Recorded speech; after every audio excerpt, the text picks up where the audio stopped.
NIL Now with Lauren Sisler and Kevin Jones. If you want to learn more about name, image, and likeness, you need to go to The Source. The NIL Now podcast from Headline Studio and Reddit highlights the biggest storylines with comments from key guests in the college and high school NIL space.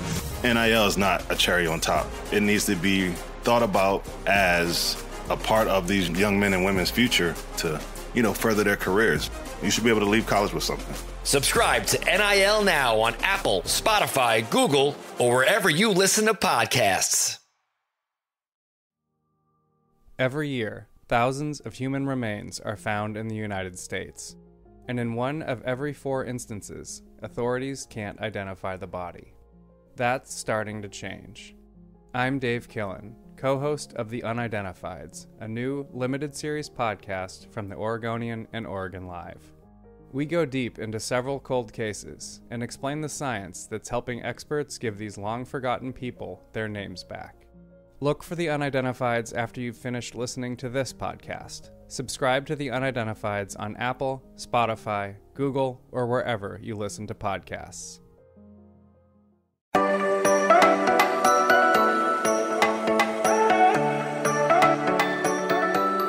Everybody had a great and safe Memorial Day weekend. Today is Tuesday, although, to be honest, it kind of feels like Monday because we didn't do a podcast on Monday because obviously it was Memorial Day. So today's Tuesday, but we're going to kind of treat it like a Monday.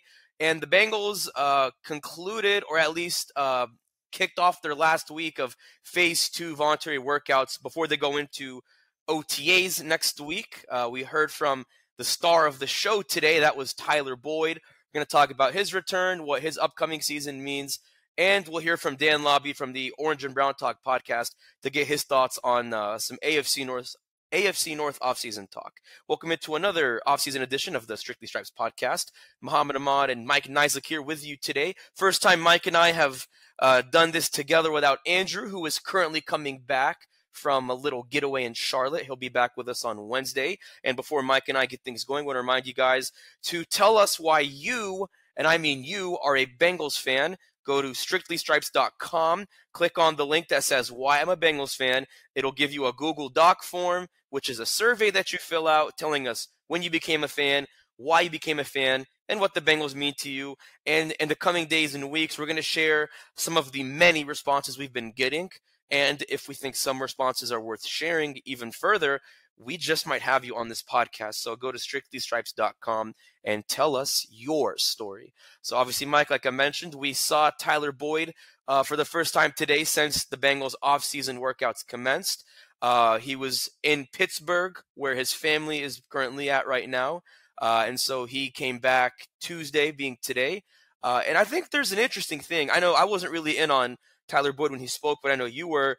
On the one hand, he was saying, I've made enough money in my career because obviously he's going into a contract year. But then towards the end, I think he said, well, it's all about the money. And if I'm back here next year, it's about getting a good deal based on the money and what I'm offered. So it sounds like there's kind of a contradictory, conflicting message there. But I mean, when you heard Tyler Boyd talking today, did you get the sense that he's a man who knows that his days are numbered, or do you think he's not really even thinking about that? I mean, what did you kind of get from Tyler Boyd talking about his future today? Well, I don't think he said that he wasn't. He had made enough money. I think he was talking about that in terms of this year and forcing a contract extension. And he said he was good. With the contract this year, was happy to let them negotiate with some of the other guys and get those contracts done. And that when it's his turn, it'll be his turn. His saying that in terms of an extension, yeah, there is an amount that obviously he would like to get, and I think that somebody just talked about his market value, but he also said that he thought that the Bengals would make a strong enough offer where he would have a hard time leaving his family or home. So he was pretty consistent in that. I think obviously, he understands that they drafted a couple of young guys that, could potentially take his spot, but he wasn't really worried about that, really just focused on the kind of the here and now. And, it doesn't feel like, I think that the door is shutting on his time in Cincinnati just yet. So like we mentioned, he's obviously going into the last year of his current 4-year extension, which kicked in back in, trying to do the math, 2020. Yeah, kicked back in 2020. And he's set to make, obviously, his base salaries just under $8.5 million this year. So theoretically, if the Bengals cut him, which is not going to happen, but if they were to have cut him post June 1st, which is literally tomorrow, it would be a dead cap eating of 1.4 mil, but they would save 8.9. Wait, let me do the math. 8.9 minus 1.4. So they'd save about $7.5 million if they were to cut him. But obviously, it's not going to happen. And I don't think it would have made sense to do that even with drafting Charlie Jones. And if they were going to cut him, I think it would have already happened by now. But do you almost, like, if you're just kind of looking at it, like, you got Charlie Jones, you have Tyler Boyd, who is going to be 30 next year. He's closer to turning 29 this year.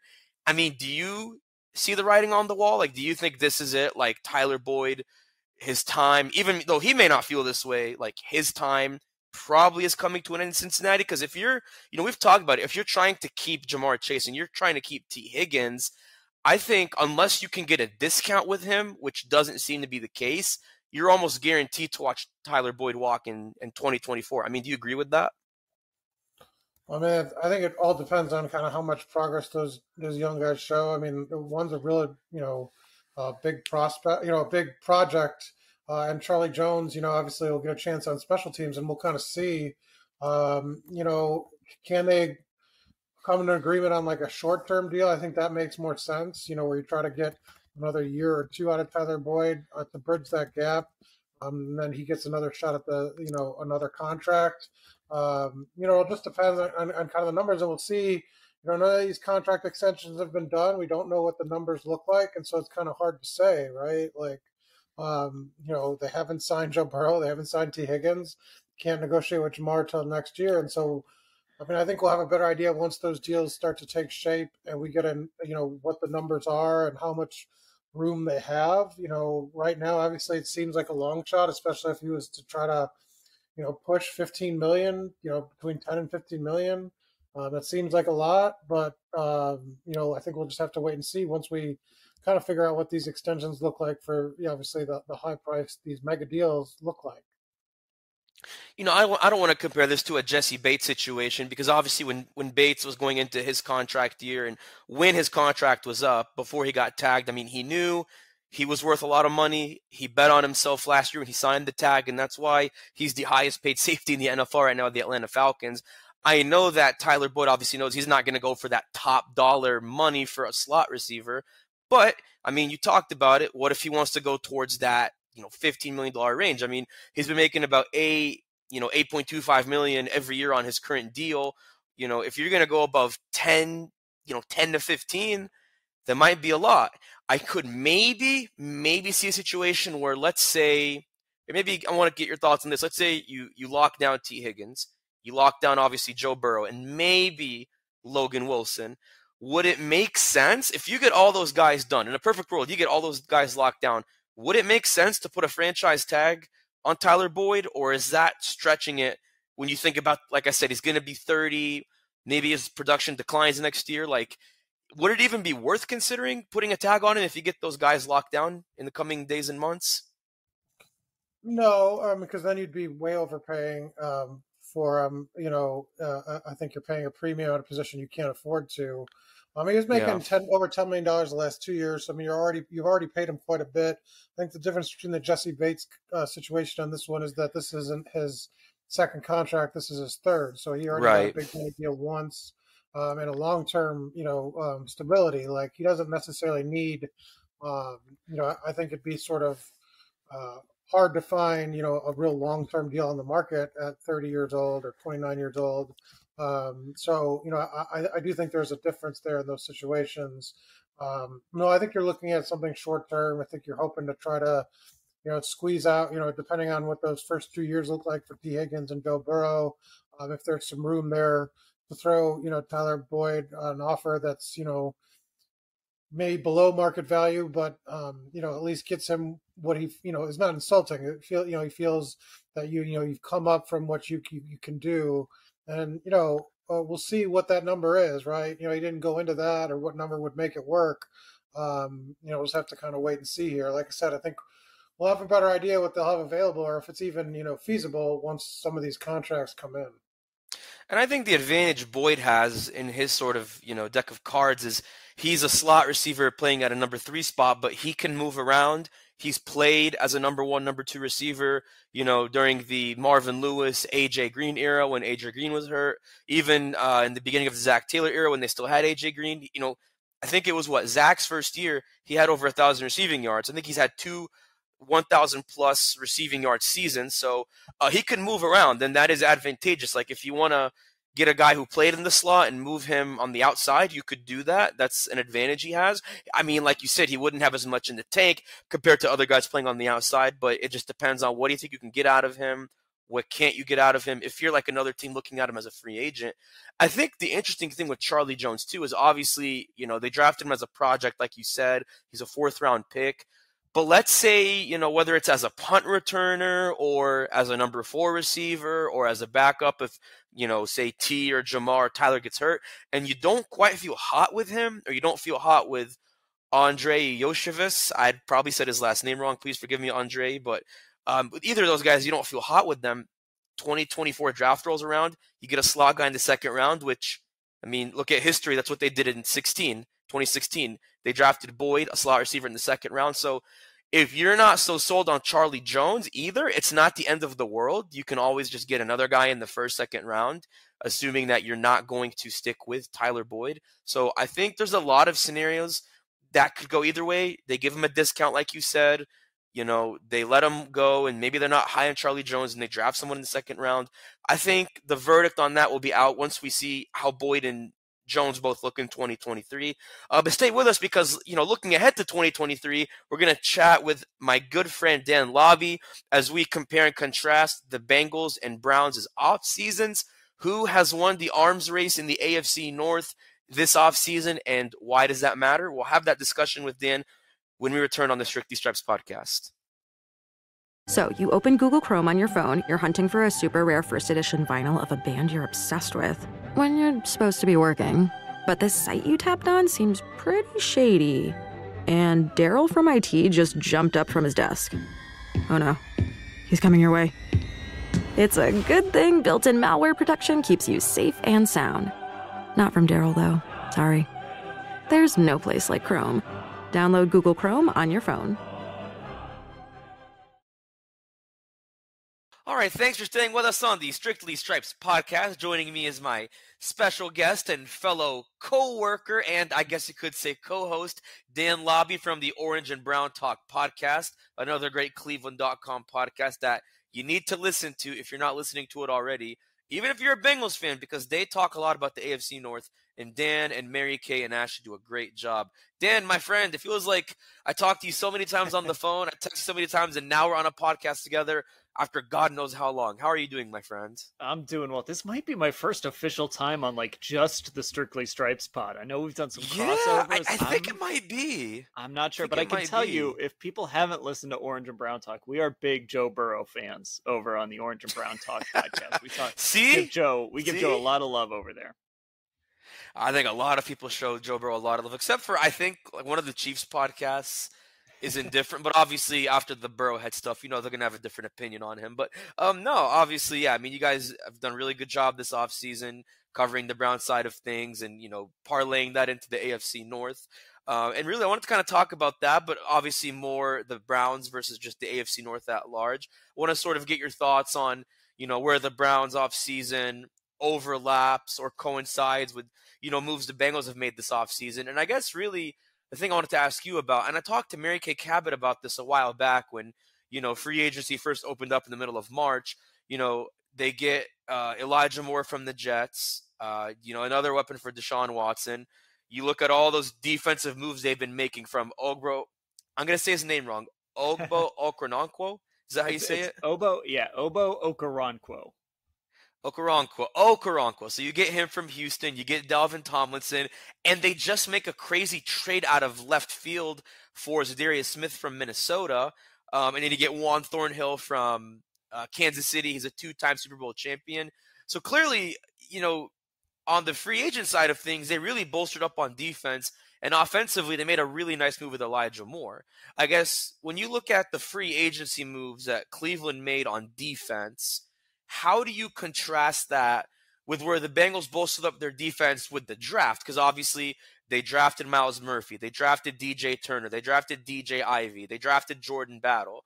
Free agency-wise, the only defender they really signed that was notable was Nick Scott, which is an important signing. But how do you sort of contrast the Browns' free agency moves on defense with the Bengals' draft moves on defense?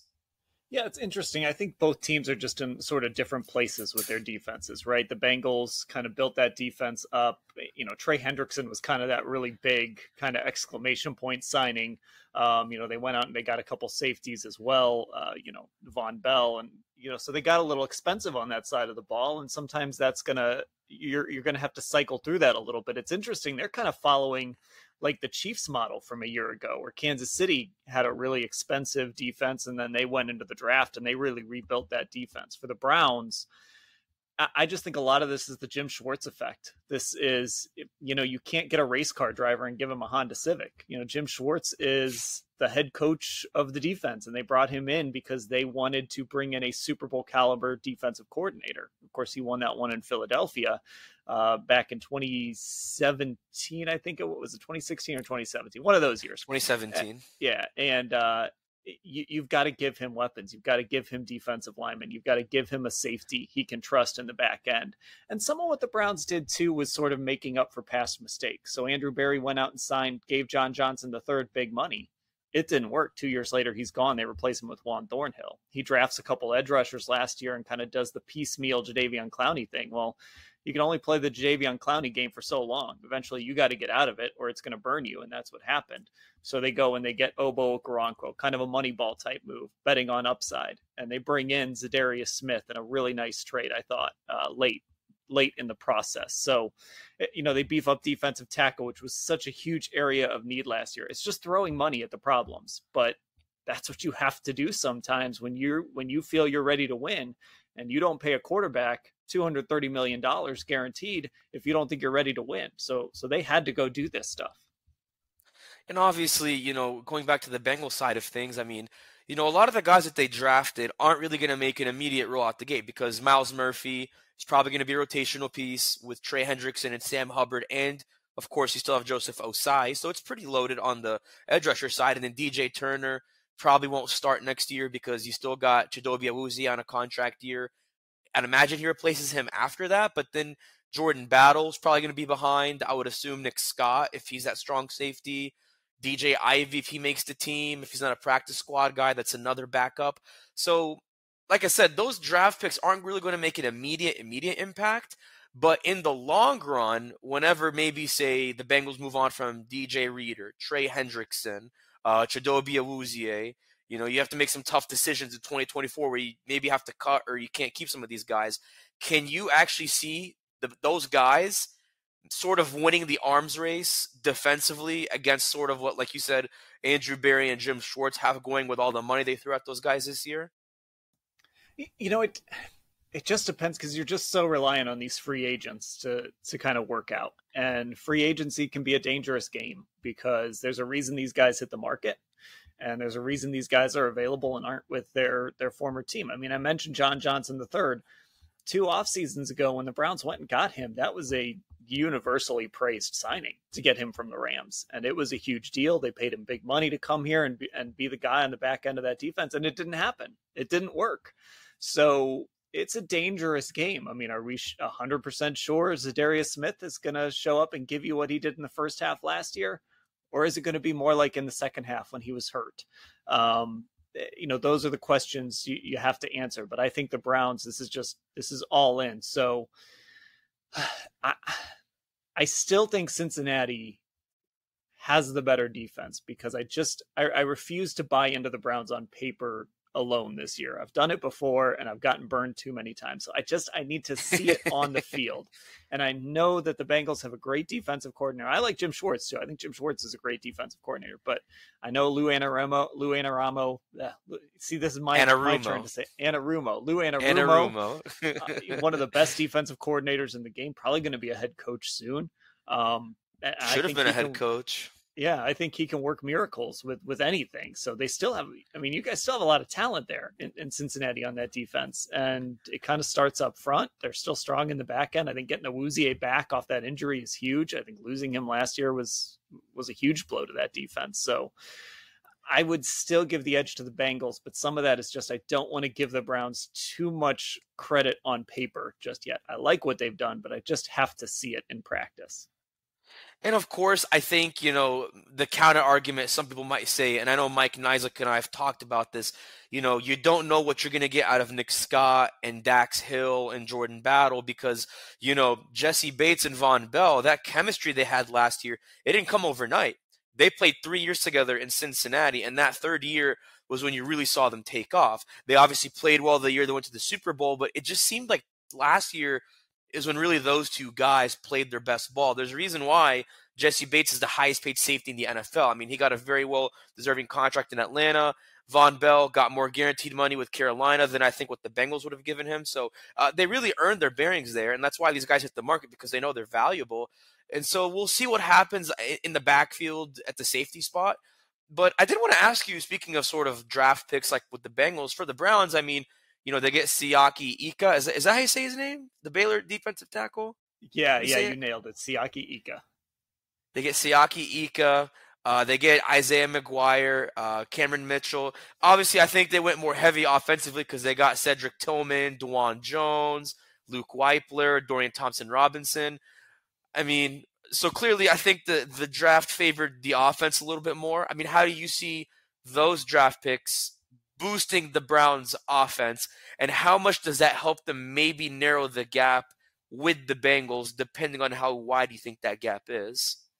So Andrew Berry has been pretty clear about his philosophy with the draft, and especially in these last two drafts where they haven't had first-round picks, and actually 2 years in a row now they haven't had second-round picks after they made a draft day trade last year to move back, and then of course this year they moved back and brought in Elijah Moore from the Jets. So they haven't had first or second-round picks the last couple of years, and Andrew Berry's made it very clear that it's hard to find starters in the third, fourth, fifth round and beyond. So they're kind of looking for traits guys, and when they bring guys in, they want to give them time to develop and grow. And so we've seen Andrew kind of take the approach of, we're going to spend in free agency for guys we need now, and then we're going to draft guys and let them sort of play into roles. Now, that doesn't mean Siaki Ika can't start week one.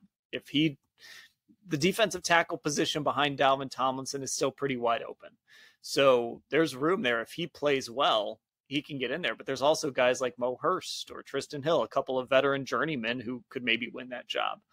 On the outside, it's going to be Za'Darius Smith and Obo Okoronkwo on the other side of Myles Garrett.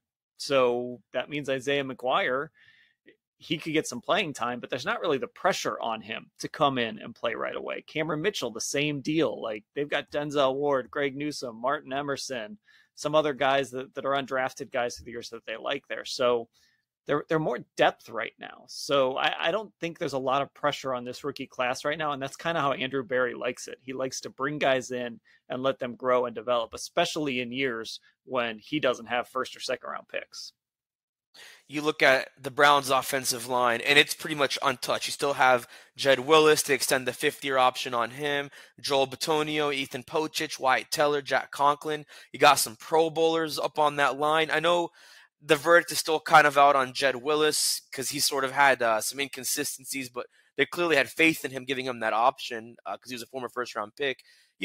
When you look at that, and then you look at the Bengals, who now have Orlando Brown on the left side, they still have Ted Karras, Cordell Volson, Alex Kappa, and then really we don't know what's going to happen on the right side because we don't know if it's going to be Jonah Williams, Jackson Carman, will Lyle Collins be healthy, and does he compete to win that job? So although right tackle is still a question, they're loaded with depth at right tackle. You even have Hakeem Adeniji behind all those guys.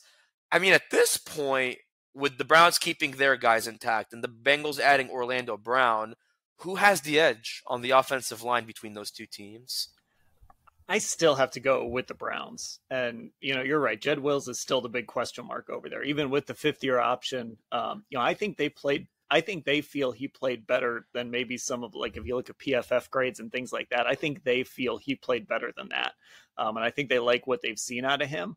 But there's still a question there as he goes into what are now those final 2 years of his contract. Joel Bitonio, I think he's the best guard in football. If he's not the best guard in football, he's top 2, top 3. He's got a chance, a very outside chance at this point. But if he puts together 4 or 5 more really good years, he might be in that discussion to join Joe Thomas and Canton one day. He's that good. And then, Wyatt Teller has really developed into a nice player. He's grown. There's still some, he has his moments, especially in pass protection. Ethan Posich was really a surprise last year when he had to step in after Nick Harris, one of their draft picks, got hurt. Nick Harris was supposed to take over. Instead, it's going to be Posich now long-term. But he played well last year if he can put together a good season. And with Jack Conklin, it's just health. If he can just stay healthy. He's had some pretty serious injuries over there at right tackle, but he came back last year, played well. If he can be that guy again, they just gave him an extension, which was a little bit of a surprise. It kind of tells you that the guys in the building, the younger guys, they just didn't believe in those guys to step in. So I think the Browns offensive line is still the better 2 of the units, just based on Bitonio, Teller, Conklin, and then what I think Posich can be.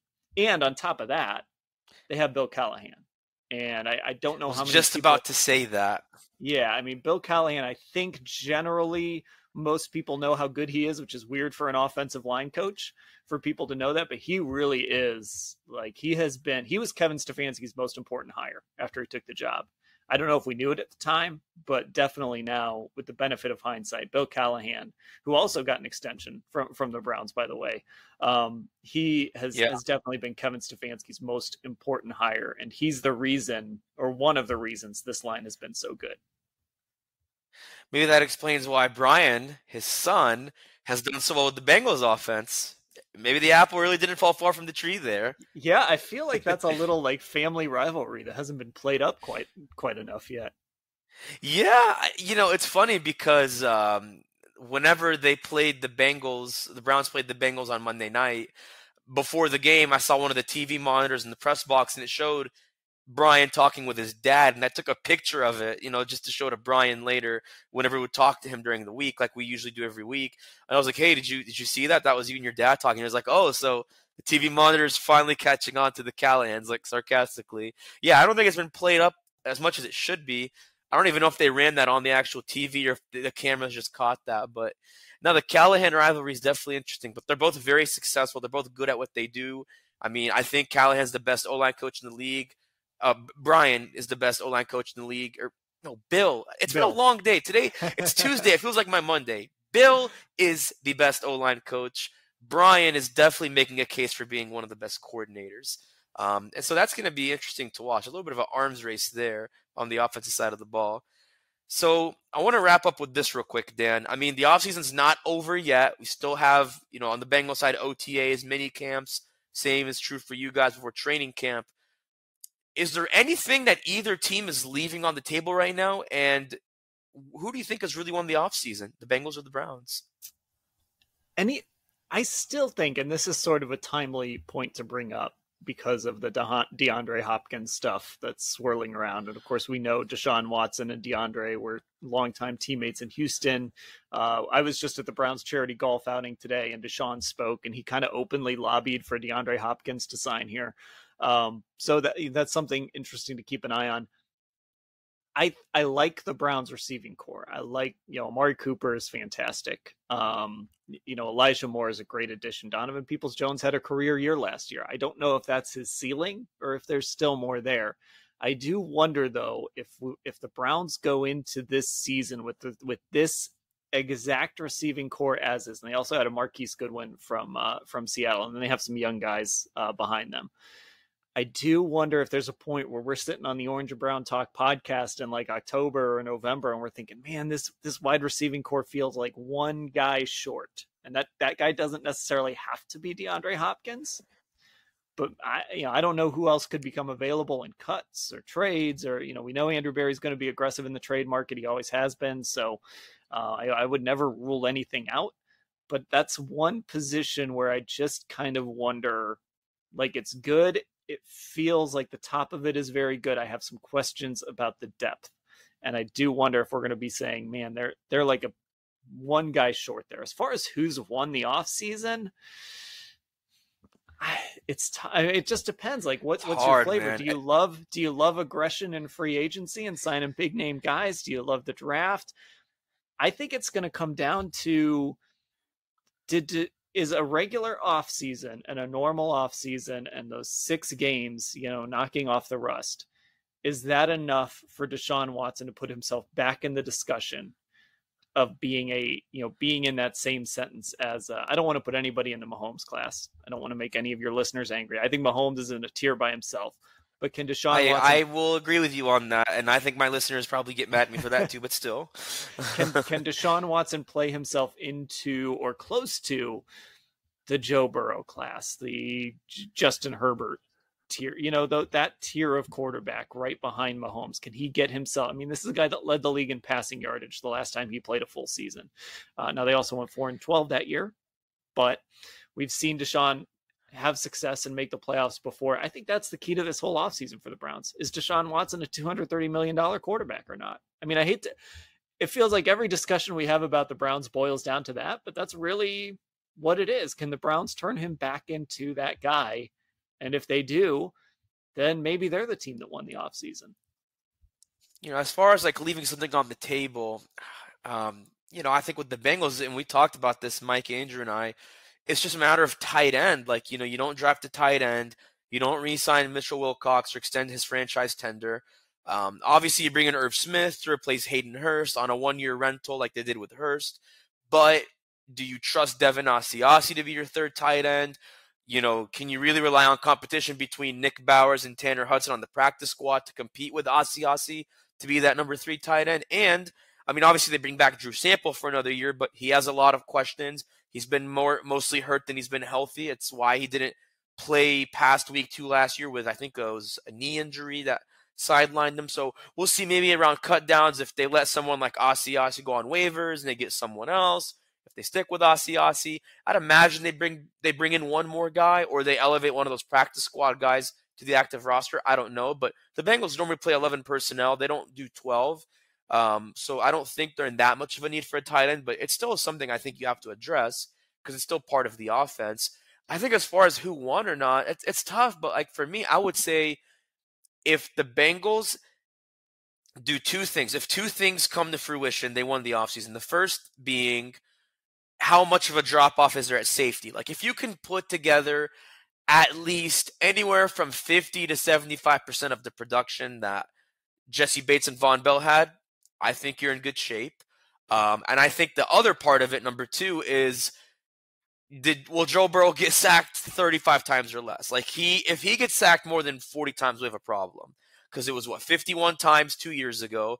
2 of the players on that line are no longer in the NFL, Quentin Spain and Trey Hopkins. Last year, I think he was sacked about 40, I have to check the number, 43 times, I think. The offensive line didn't click at first. So, I look at it as you have no excuses. You're loaded at right tackle. You signed Orlando Brown, Ted Karras, and your 2 guards are in good shape. You have to have one of the best O-lines in the NFL. Maybe not as good as the Browns, like you said, but you cannot let Joe Burrow get beat up like he's been beat up the last 2.5 years. And I think if those 2 things happen, at the very least, they'll be even with the Browns, assuming, Deshaun Watson gets elevated. Like if Deshaun Watson is elevated and all those things about the Bengals I said come true, I think both teams won fair and square. But, if the Browns get what they want with Watson, the Bengals don't get what they want with Burrow and the safeties, then you guys won and vice versa. I think that's probably a good way to look at it. But Dan, my friend, never enough time. This by itself was just an amazing discussion. I know I usually have Mary Kay on. I'll definitely have to have you on more often. Same with Ashley. All of you guys are great. It's one of my favorite people to work with. But we really appreciate your time, man, especially during a busy time in the offseason for you guys. Yeah.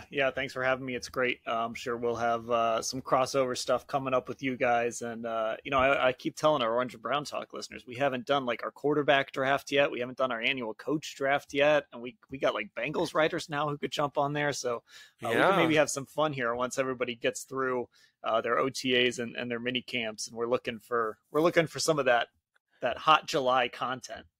Oh, yeah. Coaches rankings on our end, AFC North coaches rankings, AFC coaches rankings, NFL coaches rankings. There's a lot of different ways to look at it. So yeah, and for those tuning in, like he said, we're going to have a lot of crossover. So make sure you tune into that. But Dan, appreciate you again, my friend.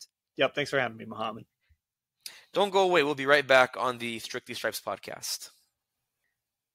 Now listen up. I only have 30 seconds to tell you all about my first Netflix show, FUBAR, before this ad self-destructs. I play a spy who on his last day on the job discovers that, surprise, his daughter is also a spy. Can you imagine that? Together, we both go commando to terminate a very bad guy. So put that cookie down, get to the chopper, and come with me if you want to watch FUBAR, only on Netflix. This Netflix ad has been terminated. And thanks for staying with us on the Strictly Stripes podcast. So we heard from Dan Lobby, who had a very, very insightful discussion with me on, the difference and similarities between the Bengals and Browns and what they've done this offseason in free agency, the draft, and with trades the Browns have made. Before we break that down even further, we want to remind you guys to sign up for our Strictly Stripes newsletter. It's free in your inbox every morning with the best reporting and insights on all things Bengals. Go to No, I lied. Don't go to strictlystripes.com. Go to cleveland.com/newsletters and sign up for the Strictly Stripes newsletter and sign up for our super duper califragilistic expialidocious Cincinnati Football Insider subtext service. It's a 2-week free trial to start. We text you everything you need to know about the Bengals right after Zach Taylor's done speaking, right after we come out of the locker room, right after we walk off the practice field. And when things break, we will break it to you before we break it to Twitter and the web. So go to cleveland.com/Bengals and click on the blue banner at the top to sign up. So we talked, Mike, we talked with Dan. I talked with Dan, and I asked him, how would you decide if the Bengals or the Browns won the offseason? And what he kind of told me was he knows the Browns have won the offseason if next year he's looking at Deshaun Watson, and Deshaun Watson is almost in that same category as Joe Burrow and Josh Allen, and maybe even, obviously Lamar Jackson if you want to spread the tier out, and Justin Herbert. And I told him I think the Bengals will know they won the offseason in 2 ways. If Joe Burrow is sacked the fewest times he's been sacked in his career, because he's been sacked quite a bit, which we've talked a lot about in this podcast. If he's sacked the fewest times he's been sacked in his career, whatever that number is, and if you can replicate at least 75% of the production you got from Jesse Bates and Von Bell last year, how much of that do you think is true? Like, do you think those things have to happen to know that either team won the offseason, or do you feel like one team has already won the offseason over the other? Well, I mean, yeah, once you know the results, you could tell who won the offseason. Wouldn't it just be the record? Like, I don't understand that. Like, I mean, if you're saying... Well, based on, the draft, free agency, like, did the Bengals go... Obviously, you wanted them to go a little harder in free agency. No, do you like the way... And the Bengals win a Super Bowl, I could tell you who won the offseason. So what if neither team makes it to the... Well, only one team can make it to the Super Bowl. I mean, what if neither team is a Super Bowl champion and only one makes the playoffs? Obviously, you go with the Bengals or the Browns in that situation, no matter who it is. But I guess in the here and now, just from what you've seen, the Browns traded for Za'Darius Smith. They traded for Elijah Moore. They went way heavier on, fixing their defense in free agency. And the Bengals did everything that we've talked about they've done. I mean, when you look at those two, who do you feel like has won the offseason so far? Well, it's easier for the Browns to maybe claim the title because they did more, because they had more moves to make. They were a bad team last year, and they needed to fill some holes and revamp some things and be aggressive. Like, if you're the Bengals, all you did was sort of make a couple of tweaks and obviously make you may have had a splash signing in Orlando Brown, but really, I mean, it's continuity, consistency, and sort of that's what they were going for. So, I mean, it's a little bit different. The Browns could have more guys that were contributors that they signed or traded for, but the Bengals weren't as aggressive because they didn't need to be. They didn't have as many holes. They had a better roster. So, I don't know. I mean, to me, if the Bengals win the AFC North, I mean, they won the offseason, right? They did what they had to do. They won the division for a third straight year. And, that's what it is, that they have the crown. I mean, how do you get any better than that? I mean, however Deshaun Watson does, I'm not sure that's necessarily a fair measuring stick for this offseason, right? Because he was he was, quarterback they've had now for 2 years. So, I mean, it's more the pieces around him that would have to really thrive. So I don't know. I think we'll see. I think they have an uphill battle because I still think their roster is pretty deficient in some key areas, and the Bengals obviously. I think if you ask 10 people which quarterback situation you'd want, I mean, there's no question how that answer would go. So I don't know. I just feel that the Bengals have, they're not as splashy, obviously, in the offseason because they didn't need to be, but they shouldn't be penalized for that, right? Because they didn't have to make those trades. They didn't have to do the things that Cleveland did to try to, shake up their roster.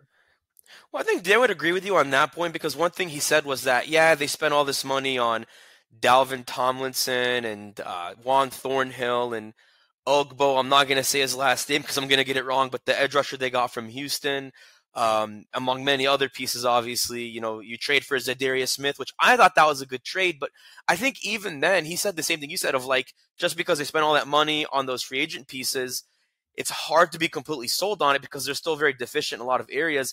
But how much do you think the addition of Jim Schwartz makes an impact? Because obviously he won a Super Bowl with the same role with the Philadelphia Eagles, 5-6 years ago. I'm not saying he'll do the same thing this year, but if you're kind of putting him against Lou Anarumo, is there sort of an arms race for who the better coordinator is, or do you still put Lou Anarumo leaps and bounds ahead of Jim Schwartz? Well, I mean, I think Schwartz has an argument to make that he has a Super Bowl ring, but also, I mean, when he was head coach with the Lions, and they were sort of, defend their defensive talent wasn't as good. They struggled. So, I mean, it's all about the talent you have. And I think, Lou Anarumo could be he was here when this team was bad, when they didn't have the talent. It took a while to rebuild. I was not impressed with anything that the Browns did, free agent spending wise. I thought their best deals were the 2 trades they made, to be honest. Splurging for 2 middling defensive linemen. What they spent, I think it's almost like $70 million or no, yeah, $80 million. Tied it up into that. Guys that weren't particularly young either. So I never thought I thought the trades they made were sort of the headliners. Obviously getting a guy that could play opposite Myles Garrett and make that defensive line again as imposing as it has been in last couple of years. So I don't know. We'll see. Obviously they play head to head too, so I mean that helps kind of as a factor in determining that. They have 2 games, so including week 1. Yeah, so you can kind of they can obviously measure up together. So like I said, I still would vote the Bengals, and I still think that's how it'll shake out. But obviously Cleveland made obviously a lot more moves than the Bengals did. And we'll be hearing a lot more from Dan Lobby, Mary Kay Cabot, and even Ashley Bastock once we hit into the dead period this summer, and even as we get closer to OTAs and mini camp in the coming days and weeks. But stay with us. Andrew joins us tomorrow. We're going to talk about the biggest questions going into OTAs next week and other questions surrounding the Bengals looking ahead to the rest of the offseason. But once again, for myself, Mike, and our special guest Dan Lobby, I'm Muhammad Ahmad. We will see you on Wednesday, not Tuesday, because today's Tuesday.